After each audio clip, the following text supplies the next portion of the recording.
Media પર friendship કરતા પહેલા સાવધાન થઈ જશો। વડોદરામાં ઓનલાઈન દોસ્તી બાદ વિદ્યાર્થીની સાથે દુષ્કર્મની ઘટના સામે આવી।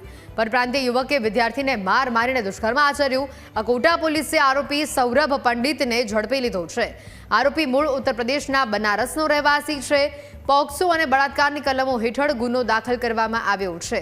સગીર વયની વિદ્યાર્થીની 2 મહિના પહેલા સોશિયલ મીડિયાના માધ્યમથી એક અજાણ્યા યુવકના સંપર્કમાં આવી હતી।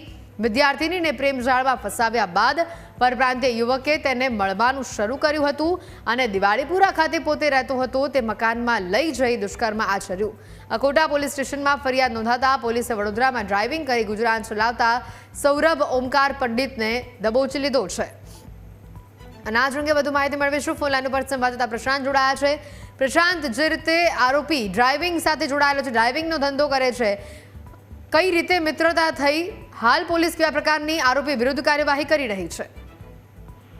બિલકુલ થી જે રીતના વાત કરવામાં આવે કે વડોદરા શહેરની અંદર માતા પિતા માટે લાલ બત્તી સમાન કિસ્સો આવ્યો છે। હાલ જે સોશિયલ મીડિયાનો યુગ ચાલી રહ્યો છે, માતા પિતા બાળકોને મોબાઈલ આપી દેતા હોય છે, ત્યારે વડોદરામાં સગીર વયની એક વિદ્યાર્થીને મોબાઈલના સોશિયલ મીડિયા પર એક ઉત્તર પ્રદેશના આરોપી સાથે ઓળખાણ થઈ હતી અને ત્યારબાદ સોશિયલ મીડિયા ઉપર ચેટિંગ કરતા હતા અને આ ચેટિંગ બાદ એકબીજા પ્રત્યે પ્રેમની લાગણી અનુભવતા પ્રેમના ફૂલ ફાગ્યા હતા અને ત્યારબાદ મુલાકાત બાદ જે આરોપી છે ઉત્તર પ્રદેશનો સૌરભ પંડિત તેને વિદ્યાર્થીને પોતાના ઘરે લઈ ગયો હતો અને પ્રેમ જાળમાં ફસાયા બાદ પોતાના ઘરે લઈ જઈ અને ત્યાં તેની સાથે દુષ્કર્મ આચર્યું હતું અને દુષ્કર્મ આચર્યા બાદ આરોપી સૌરભ પંડિત દ્વારા સગીરા વિદ્યાર્થીને મારવામાં આવી હતી અને તેને કહેવામાં આવ્યું હતું કે જો આ અંગે કોઈને બી જાણ કરી છે તો તારા માતા પિતાને બી મારી નાખીશ અને તને બી મારી નાખીશ તેવી ધમકી આપવામાં આવી હતી।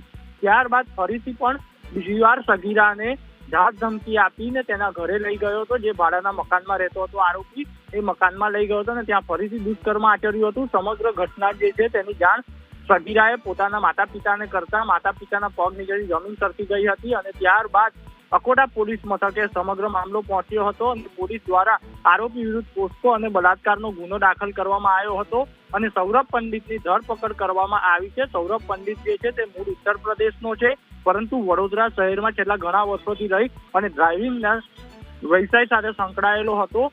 હાલ પોલીસે તેની ધરપકડ કરી વધુ પૂછપરછ હાથ ધરવામાં આવી છે। કોર્ટમાં રજૂ કરવામાં આવ્યો હતો અને રિમાન્ડની માંગણી કરવામાં આવી હતી, પરંતુ કોર્ટ દ્વારા તેના રિમાન્ડ નામંજૂર કરવામાં આવ્યા છે। હાલ પોલીસ દ્વારા તપાસ કરવામાં આવી રહી છે કે આરોપી દ્વારા અન્ય કોઈ વિદ્યાર્થી સગીરાને આવી રીતના ફસાવવામાં આવી છે કે નહીં। શાંત આભાર વિગતો બદલ।